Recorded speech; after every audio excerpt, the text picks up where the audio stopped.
ولا تقتلوا أولادكم خشية إملاق نحن نرزقهم وإياكم إن قتلهم كان خطأ كبيرا ولا تقربوا الزنا إنه كان فاحشة وساء سبيلا ولا تقتلوا النفس التي حرم الله إلا بالحق ومن قتل مظلوما فقد جعلنا لوليه سلطانا فلا يسرف في القتل إنه كان منصورا ولا تقربوا مال اليتيم إلا بالتي هي أحسن حتى يبلغ أشده وأوفوا بالعهد إن العهد كان مسؤولا. آج کا درس سورہ بنی اسرائیل کی آیت نمبر 31 سے شروع ہو رہا ہے. پچھلے رکوع میں 6 احکامات بتائے گئے اسلامی حکومت، اسلامی ریاست کے لیے. جہاں مسلمانوں کی حکومت ہو تو وہاں پر مسلمانوں کو یہ چند اعمال کرنے چاہیے تاکہ مسلمانوں کی حکومت مضبوط ہو اور معاشرہ اچھا ہو.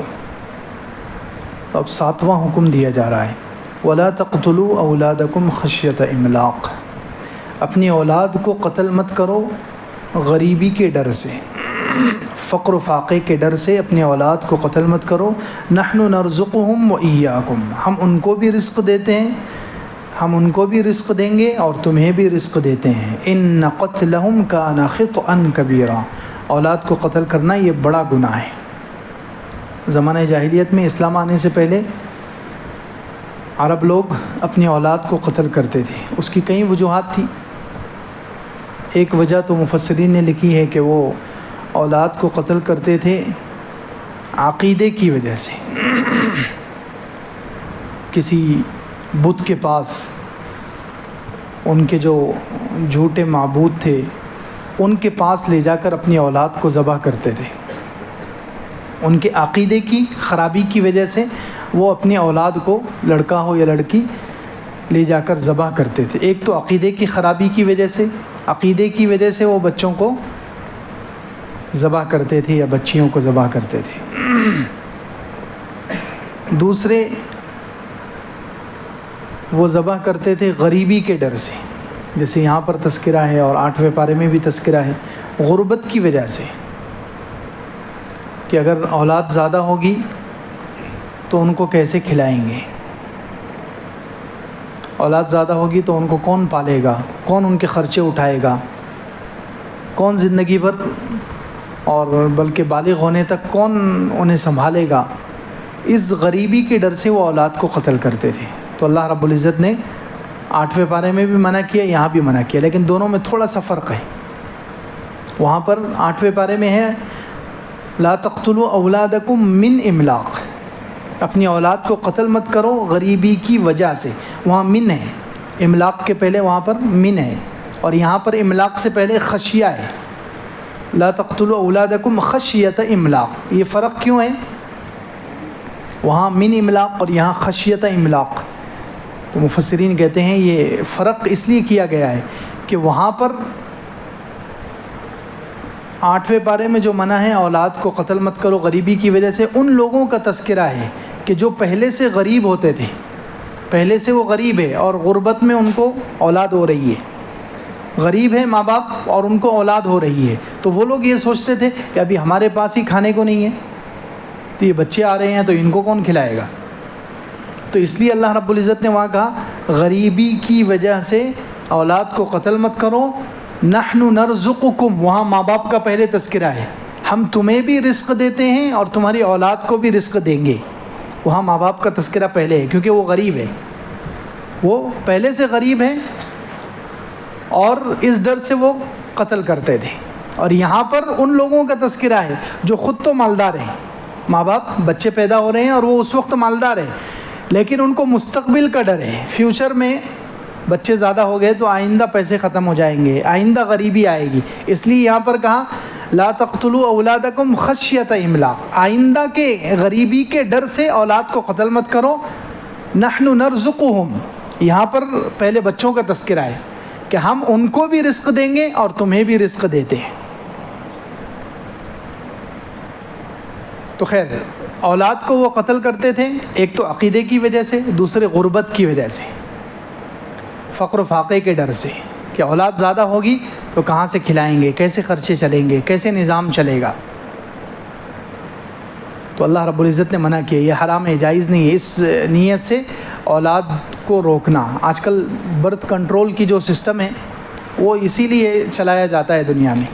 دنیا کے ملکوں میں اولاد کو کنٹرول کرو، آبادی کو کنٹرول کرو. برتھ کنٹرول کا جو سسٹم ہے وہ یہی بول کر چلایا جاتا ہے کہ اگر آبادی زیادہ بڑھے گی تو پھر یہ کھائیں گے کہاں سے. اس لیے اولاد مت ہونے دو، اولاد پر کنٹرول کرو، آبادی پر کنٹرول کرو، یہ نعرہ لگایا جاتا ہے. اور وجہ اس کی یہی بتائی جاتی ہے کہ جب ملک کی آبادی بڑھ جائے گی تو پھر غربت آ جائے گی، لوگ کیسے کھائیں گے. حالانکہ اولاد کے آبادی کے بڑھنے سے رزق کم نہیں ہوتا ہے. اللہ تعالیٰ کا جو ضابطہ ہے، قانون ہے، جتنی آبادی بڑھتی جائے گی اتنا اللہ تعالیٰ رزق بڑھاتے ہیں. یہ اللہ کا قانون ہے. تو آج کل جو یہ نظر آ رہا ہے کہ آبادی کے بڑھنے کی وجہ سے غریبی بڑھ رہی ہے، اس کی وجہ یہ نہیں ہے کہ آبادی اولاد ہو رہی ہے اس لیے غریبی نہیں، بلکہ وسائل کا غلط استعمال ہو رہا ہے. روزی کے جو وسائل ہیں اس کا غلط استعمال ہوتا ہے. اس کو جہاں استعمال کرنا چاہیے وہاں استعمال نہیں کرتے. حکومت پر جو بیٹھے ہوئے ہیں ہر ملک میں تقریباً سب نالائق ہیں، سب خبیث ہیں. وہ وسائل کا صحیح استعمال نہیں کرتے، اپنی ذات پر زیادہ استعمال کریں گے. اسٹیچو بنائیں گے اور اس پر اربوں روپیہ لگا دیں گے، کھیل پر لگا دیں گے، کھلاڑیوں پر لگا دیں گے، ایڈورٹائزمنٹ پر لگا دیں گے، ایسی چیزوں پر، الیکشن پر کھربوں روپیہ لگا دیں گے جہاں نہیں لگانا چاہیے. وسائل کا غلط استعمال کرتے ہیں، اس وجہ سے غربت بڑھتی ہے، اس وجہ سے رزق کم پڑ رہا ہے. رزق اس وجہ سے کم نہیں پڑ رہا ہے کہ لوگ بڑھ رہے ہیں، اولاد آ رہی ہے، نہیں. اگر وسائل کا صحیح استعمال ہو تو کبھی بھی رزق کم نہیں ہوگا، کیونکہ آبادی تو جتنی بڑھتی ہے ہر بچہ اپنا رزق لے کر آتا ہے، اور ماں باپ کے رزق میں سے نہیں کھاتا کوئی بھی. اللہ رب العزت نے ہر ایک کا رزق متعین کیا ہوا ہے. جب روح ڈالی جاتی ہے، حدیث پاک میں ہے 4 مہینے جب حمل کو ہو جاتے ہیں ماں کے پیٹ میں، 4 مہینے بچے کو ہو جاتے ہیں، روح ڈالی جاتی ہے، اس وقت ہی فرشتہ کہتا ہے، سب متعین کر دیا جاتا ہے اس کا، کتنی زندگی ہوگی، کہاں موت آئے گی، کتنا رزق ہوگا. تو وہ بچہ رزق اپنا لے کر آتا ہے، بچہ ماں باپ کے رزق میں سے نہیں کھاتا ہے. خیر شاہ ولی اللہ محدث دہلوی رحمۃ اللہ علیہ کہتے ہیں کہ یہ جو لوگ برتھ کنٹرول کرتے ہیں، آبادی کو روکنے کی کوشش کرتے ہیں، وہ ملعون ہیں، ان پر اللہ کی لعنت پڑتی ہے. وہ اللہ کی مرضی کے خلاف چلتے ہیں. اللہ تو چاہ رہے ہیں، شریعت چاہتی ہے کہ نکاح ہو اور آبادی بڑھے. نکاح کا مقصد ہی یہ ہے کہ انسانی نسل زیادہ سے زیادہ پھیلے، زیادہ سے زیادہ بڑھے. نکاح اسی لیے اللہ تعالیٰ نے رکھا ہے کہ انسانی نسل باقی بھی رہے، بڑھتی بھی رہے. تو جو لوگ برتھ کنٹرول کر کے اولاد کو کنٹرول کر رہے ہیں، آبادی کو کنٹرول کرنے کی کوشش کرتے ہیں، شاہ ولی اللہ محدث دہلوی رحمۃ اللہ علیہ کہتے ہیں یہ ملعون لوگ ہیں، اللہ کی لعنت ان پر پڑتی ہے. اللہ کی مرضی کے خلاف یہ چلانا چاہتے ہیں. تو خیر اولاد کو قتل کرتے تھے یا تو عقیدے کی وجہ سے یا غربت کی وجہ سے. اور تیسرے، بعض لوگ اولاد کو قتل کرتے تھے، لڑکیوں کو خاص طور سے زندہ دفن کرتے تھے شرم کی وجہ سے. ان کو عار آتی تھی. اذا بشر احدهم بالانثى ظل وجهه مسودا وهو كظيم. 14ویں پارے میں اللہ تعالیٰ نے کہا کہ جب ان میں سے کسی کو، اس زمانے کے جو عرب تھے ان میں سے کسی کو لڑکی کی خوشخبری سنائی جاتی ہے تو اس کا چہرہ کالا پڑ جاتا ہے اور وہ اندر ہی اندر گھٹنے لگتا ہے. یہ ان کو شرم آتی تھی کہ یار لڑکی ہو گئی، اب ہمارے گھر میں داماد آئے گا، یہ تو بہت شرم کی بات ہے. ان کو اس پر شرم آتی تھی، عار آتی تھی. اب وہ اس وجہ سے بچیوں کو زندہ دفن کر دیتے. تو یہ 3 وجوہات تھی ان کے اولاد کو قتل کرنے کی. تو اللہ تعالیٰ نے منع فرمایا ہے وَلَا تَقْتُلُوا أَوْلَادَكُمْ خَشْيَةَ إِمْلَاقٍ. اپنی اولاد کو قتل مت کرو غریبی کے ڈر سے. آج بھی حمل گرانا اسی حکم میں ہے. جو لوگ حمل میں جان پڑ گئی یا اعضاء پورے بن گئے اس کے بعد حمل گراتے ہیں تو وہ اولاد کو قتل کرنے کی طرح ہے.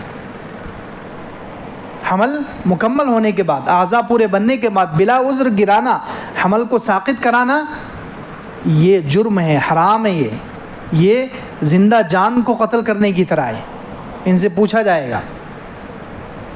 تو فرمایا وَلَا تَقْتُلُوا أَوْلَادَكُمْ خَشْيَةَ إِمْلَاقٍ، اپنی اولاد کو قتل مت کرو غریبی کے ڈر سے۔ نَحْنُ نَرْزُقُهُمْ وَإِيَّاكُمْ، ہم انہیں بھی رزق دیتے ہیں اور تمہیں بھی رزق دیتے ہیں اور دیں گے۔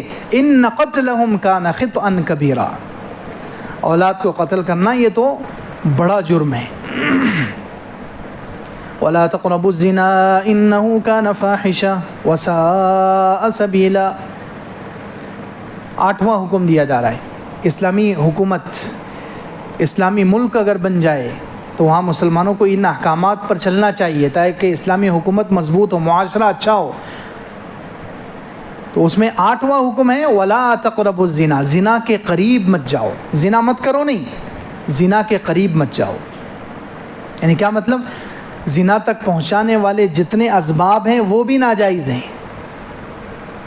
زنا تک پہنچانے والے جتنے اسباب ہیں وہ بھی حرام ہیں، وہ بھی ناجائز ہے۔ جیسے نگاہ کا غلط استعمال کرنا، نگاہ اٹھا کر کسی نامحرم کو دیکھنا، یہ زنا تک پہنچانے کی پہلی سیڑھی ہے نا، یہ بھی حرام ہے، ناجائز ہے۔ اسی طرح عورتوں کا گھر سے باہر نکلنا، زنا سے بچنے کے لیے اللہ تعالیٰ نے کتنے احکامات دیے ہیں۔ معاشرے کو اگر صحیح کرنا ہے، زنا کو معاشرے سے دور کرنا ہے، بھگانا ہے اور بے حیائی کو روکنا ہے، تو ان احکامات پر اگر مسلمان آ جائیں تو خود بخود بے حیائی کم ہو جائے گی، زنا رک جائے گا۔ زنا جو پھیل رہا ہے آج کل، بے حیائی جو پھیل رہی ہے، اس کی وجہ یہ ہے کہ جو بارڈر، جو حدود اللہ تعالیٰ نے بتائی ہے، ہم ان حدود کی پاسداری نہیں کر رہے، ان حدود کا ہم خیال نہیں رکھ رہے۔ تو بہت سارے کام زنا سے پہلے ہیں جن سے منع کیا گیا ہے تاکہ بے حیائی نہ آئے، زنا نہ پھیلے۔ عورتوں کو باہر نکلنے سے ہی منع کیا ہے، بغیر مجبوری کے عورتوں کا باہر نکلنا جائز نہیں ہے۔ وَقَرْنَ فِي بُيُوتِكُنَّ، نبی کی بیویوں کو اللہ تعالیٰ نے حکم دیا 22ویں پارے میں کہ اپنے گھروں کو لازم پکڑو، گھروں میں رہو، عورتوں کا بلا ضرورت بغیر مجبوری کے نکلنا جائز نہیں ہے۔ پہلا حکم یہ ہے تاکہ بے حیائی نہ پھیلے۔ عورتیں باہر نکلے گی، اللہ کے رسول صلی اللہ علیہ وسلم کی حدیث ہے، جب عورت باہر نکلتی ہے استشرفہ الشیطان، شیطان اس پر نگاہ لگاتا ہے، اور شیطان اس کو بھی اور دوسرے مردوں کو بھی گناہ میں مبتلا کرنے کی کوشش کرتا ہے۔ عورت باہر نکلے گی تو بس فتنے شروع ہو جاتے ہیں۔ تو اس لیے عورت کو پہلا حکم دیا گیا ہے کہ عورت گھر میں رہے، گھر سے باہر نہ نکلے، بغیر مجبوری کے، بغیر ضرورت کے باہر نکلنا جائز نہیں ہے۔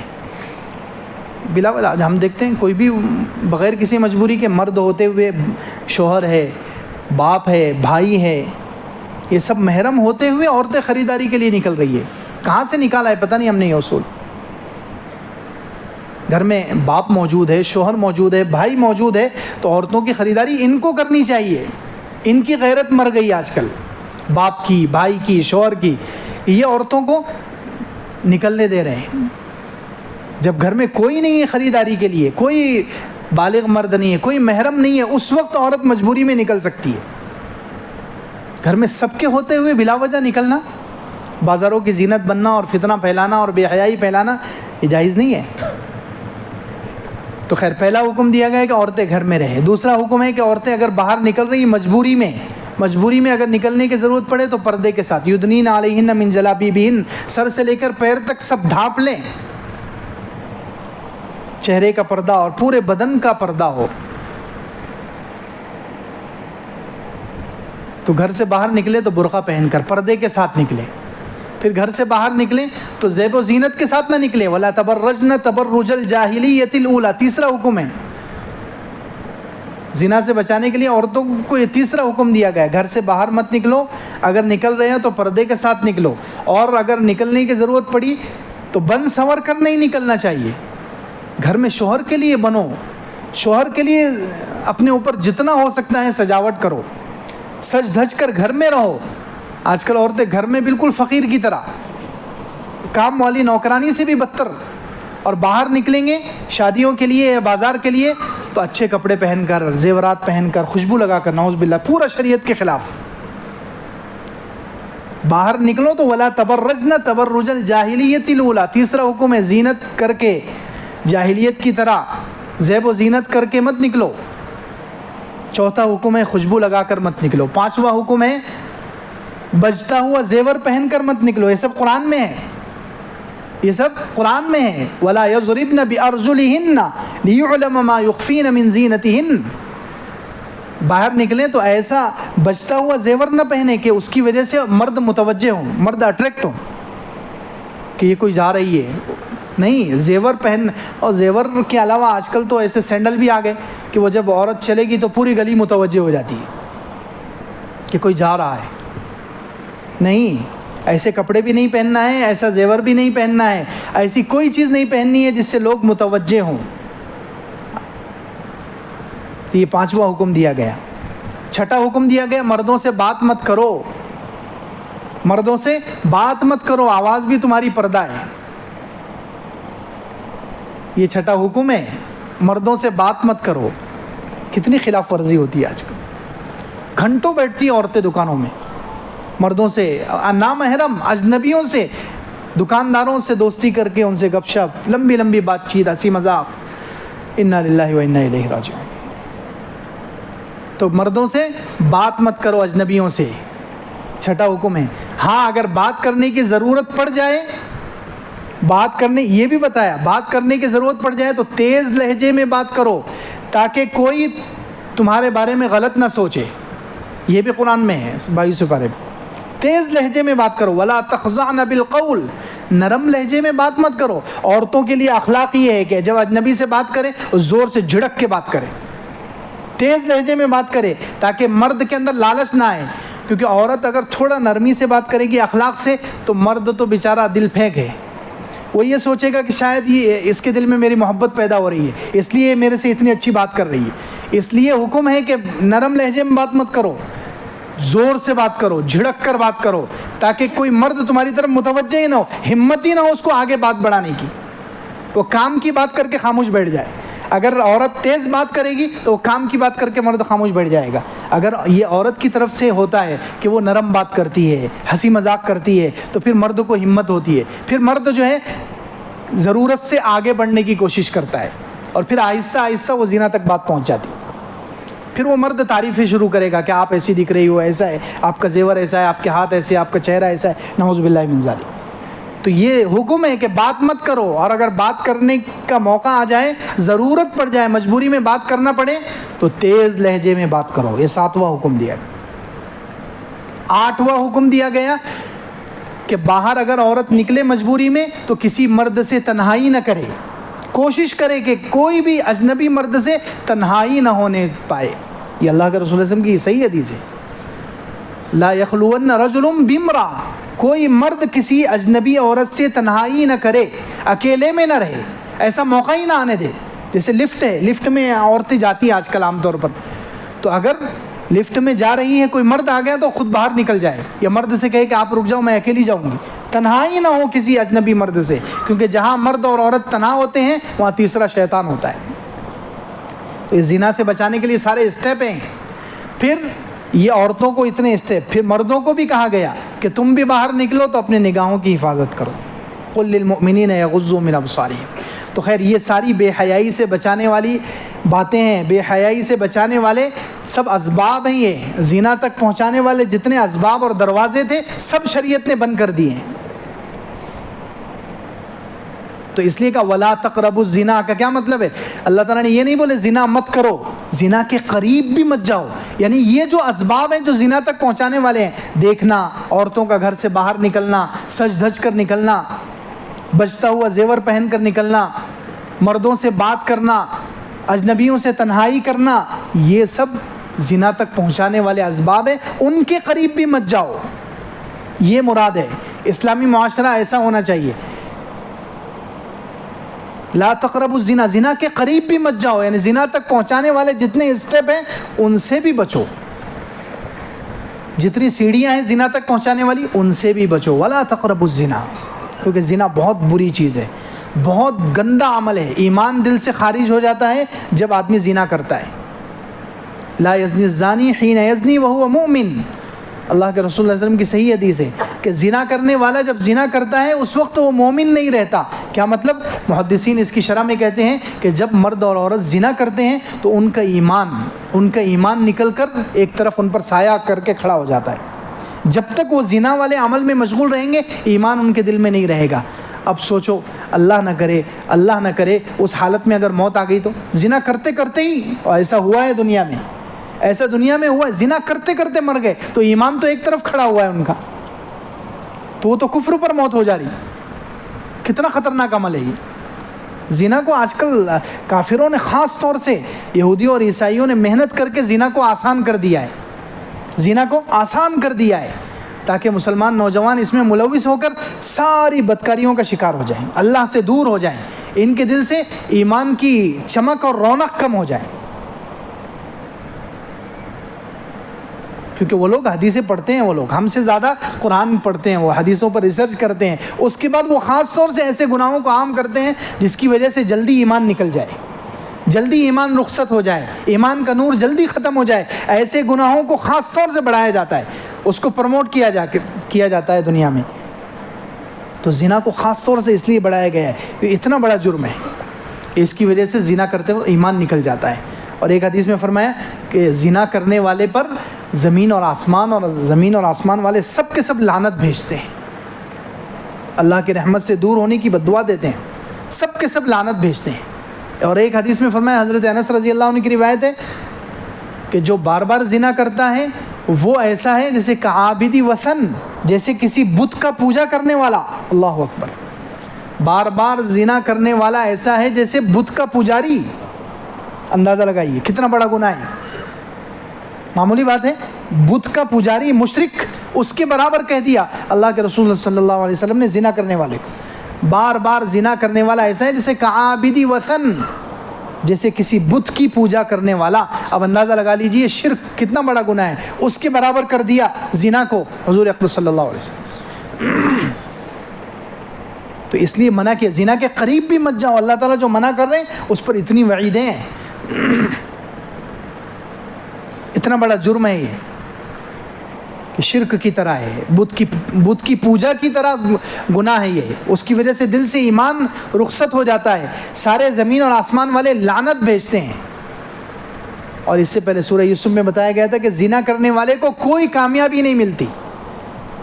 چوتھا بڑا اس پر بڑی عقوبت، بڑی سزا زنا کی ہے. انہ لا یفلح الظالمون. ایسے زانی جو زنا کرتا ہے اس کو کوئی کامیابی نہیں ملے گی، دنیا میں بھی نہیں، آخرت میں بھی نہیں. اگر وہ توبہ نہ کرے تو کوئی کامیابی نہیں ملے گی اس کو، دنیا کی بھی نہیں، آخرت کی بھی کوئی کامیابی نہیں دیتے. اللہ تعالیٰ پوری مدد ہٹا لیتے ہیں زنا کرنے والے سے. وہ دنیا میں بھی کہیں بھی کامیاب نہیں ہوگا کسی بھی فیلڈ میں. تو زنا اتنا بڑا جرم ہے. اور زنا سے بچیں، پاک دامن رہیں. اس پر کتنے بڑے انعامات ہیں سبحان اللہ، وہ بھی سن لیں. جو زنا سے بچتا ہے، جو مسلمان، جو مرد اور عورت، جو نوجوان زنا سے بچتے ہیں، اپنے آپ کو بچاتے ہیں، پاک دامن رہتے ہیں، ان کے لیے کتنے انعامات ہیں. حضرت یوسف علیہ السلام کا واقعہ دیکھ لیں. انہوں نے زنا سے اپنے آپ کو بچا لیا. وہاں کی وزیر کی بیوی ان کو زنا کی دعوت دے رہی ہے، لیکن حضرت یوسف علیہ السلام پاک دامن رہے. کیسے رہے؟ پاک دامن رہے، اپنے آپ کو زنا سے بچا لیا. تو اللہ تعالیٰ نے کیسے مدد کی ہے. کسی دشمن کو ان پر حاوی نہیں ہونے دیا. سارے حسد کرنے والے ان پر جتنے جلنے والے تھے، اور پوری حکومت اس زمانے کی ان کے خلاف تھی، لیکن حضرت یوسف علیہ السلام کا کچھ نہیں بگاڑ سکے. تو یعنی جو زنا سے بچتا ہے، پاک دامن رہتا ہے، اللہ کے ڈر سے پاک دامنی اختیار کرتا ہے جو مسلمان، اس کے ساتھ اللہ کی مدد ہوتی ہے. کوئی دشمن اس کو کچھ نہیں کر سکتا، اس کا کچھ نہیں بگاڑ سکتا. حتیٰ کہ اللہ تعالیٰ دنیا میں اس کو اتنا عروج دیتے ہیں کہ بادشاہت تک دے دی اللہ تعالیٰ نے حضرت یوسف علیہ السلام. سبحان اللہ. پاک دامنی پر. کس پر؟ پاک دامن. اپنے دامن کو بچانا، زنا سے اپنے آپ کو بچانا، اس پر اللہ تعالیٰ دشمنوں کے خلاف مدد کرتے ہیں. کوئی دشمن آپ کے خلاف کچھ نہیں کر سکے گا اگر آپ پاک دامن ہیں. اللہ تعالیٰ اتنا عروج دیں گے، دنیا میں بادشاہت تک دے رہے، سب کچھ دے دیتے ہیں. دوسرے، اللہ تعالیٰ پاک دامن رہنے والے کو ایک بہت خاص مقام دیتے ہیں جو اللہ تعالیٰ نے حضرت مریم کو دیا تھا. سبحان اللہ. حضرت مریم کے بارے میں اللہ تعالیٰ نے قرآن میں کہا، 17ویں پارے میں بھی ہے یہ، اور سورہ تحریم میں 28ویں پارے میں بھی ہے، والتی احصنت فرجہا. وہ عورت جس نے اپنی شرمگاہ کی حفاظت کی، مریم علیہ السلام مراد ہے، حضرت مریم جس نے اپنی شرم، کیونکہ حضرت مریم جو تھی نا، حضرت مریم علیہ السلام وہ بیت المقدس کے اندر رہتی تھی، مردوں کے بیچ میں رہتی تھی۔ وہ کہاں رہتی تھی؟ مردوں کے بیچ میں، بیت المقدس میں ان کا کمرہ تھا، اور وہاں وہ نماز بھی مردوں کے ساتھ نماز پڑھتی تھی، یعنی پیچھے۔ اللہ تعالیٰ کا حکم تھا ان کو، تیسرے پارے میں ہے وَاسْجُدِي وَارْكَعِي مَعَ الرَّاكِعِينَ، اے مریم تجھے اللہ نے چن لیا ہے ساری دنیا کی عورتوں پر، تو سجدہ کر اور رکوع کرنے والوں کے ساتھ رکوع کر، یعنی جماعت سے نماز پڑھتی تھی وہ۔ تو اب بتائیے جو عورت مردوں کے بیچ میں رہے، باجماعت نماز پڑھے، اور وہ بیت المقدس کی صفائی کرتی تھی، تو ان کی عزت کو کتنا خطرہ ہے، کتنا خطرہ ہے۔ لیکن پھر بھی حضرت مریم نے اپنے آپ کو بچایا، پاک دامن رہی۔ کسی زنا کرنا تو بہت دور کی بات، کسی مرد کو زندگی بھر انہوں نے شہوت کی نظر سے دیکھا ہی نہیں، کسی اجنبی کو بلکہ گھور کر دیکھا ہی نہیں، اتنی پاک دامن تھی وہ۔ مردوں کے بیچ میں رہ کر بھی کبھی انہوں نے آنکھ کا بھی زنا نہیں کیا۔ یہ پہلا اسٹیپ ہے نا، آنکھ کا زنا، یہ سب زنا ہے، یہ آنکھ سے دیکھنا زنا ہے۔ مسلم کی حدیث ہے، اللہ کے رسول صلی اللہ علیہ وسلم نے فرمایا آنکھیں زنا کرتی ہے، ان کا زنا دیکھنا ہے، ہاتھ زنا کرتے ہیں، ان کا زنا پکڑنا ہے، پیر زنا کرتے ہیں، ان کا زنا چلنا ہے۔ یہ سب صحیح حدیث ہے۔ تو پورے بدن سے زنا ہوتا ہے، صرف شرمگاہ سے نہیں، پورے بدن سے۔ تو حضرت مریم نے آنکھ بھی کبھی غلط استعمال نہیں کی، مردوں کے بیچ میں رہتے ہوئے انہوں نے اپنی اتنی حفاظت کی، پاک دامن رہی۔ تو اللہ تعالیٰ نے انہیں کیا انعام دیا؟ سبحان اللہ، فرمایا، اللہ تعالیٰ نے فرمایا واللتی احسنت فرجہا، جس نے اپنی شرمگاہ کی حفاظت کی، پاک دامن رہی، تو اللہ تعالیٰ نے اتنا بڑا انعام دیا کہ بغیر شوہر کے ان کو اولاد دی۔ ڈائریکٹ حضرت جبرائیل نے آ کر ان کے گریبان میں پھونک ماری، بغیر شوہر کے، اللہ کی قدرت سے ان کو پھر بچہ ہوا۔ فنفخنا فیہا من روحنا، ہم نے اس کے اندر اپنی روح پھونک دی۔ اللہ تعالیٰ کہہ رہے ہیں فنفخنا فیہا من روحنا، اور آگے کیا کہا وجعلناها وابنها آیۃ للعالمین، اس پاک دامنی پر ان کو انعام ملا کہ ہم نے حضرت مریم کو اور ان کے بچے کو قیامت تک کے لوگوں کے لیے نشانی، اللہ کی قدرت کی نشانی ہے وہ دونوں۔ اللہ اکبر، کتنا بڑا مقام ہے یہ۔ اللہ کی قدرت کی جو نشانیاں ہوتی ہیں ان میں سے یہ دو نشانیاں ہیں، حضرت مریم اور حضرت عیسیٰ علیہ السلام۔ اور کائے پر دیا؟ اللہ تعالیٰ نے خود وجہ بتا دی کہ انہوں نے شرمگاہ کی حفاظت کی، پاک دامنی پر، پاک دامن رہنے پر ان کو یہ خاص مقام ملا ہے۔ تو پاک دامنی پر اللہ تعالیٰ کتنا بڑا انعام دیتے ہیں، سبحان اللہ۔ اسی طرح پاک دامنی پر جنت کا وعدہ ہے۔ کیا کا وعدہ ہے؟ جنت کا وعدہ ہے۔ اللہ کے رسول صلی اللہ علیہ وسلم کی حدیث سے فرمایا من یضمن لی ما بین لحییہ وما بین رجلیہ اضمن لہ الجنہ، او کما قال علیہ الصلوۃ۔ دو چیزوں کی گارنٹی لے لو، جو دو چیزوں کی گارنٹی لے گا میں جنت کی گارنٹی دیتا ہوں۔ گارنٹی کہہ رہے ہیں حضور صلی اللہ علیہ وسلم، ضمانت، یعنی اس کا جنت میں داخلہ تو طے ہے۔ یوں سمجھو حضور صلی اللہ علیہ وسلم ہاتھ پکڑ کر جنت میں داخل کرائیں گے ایسے آدمی کو۔ کون ہے وہ؟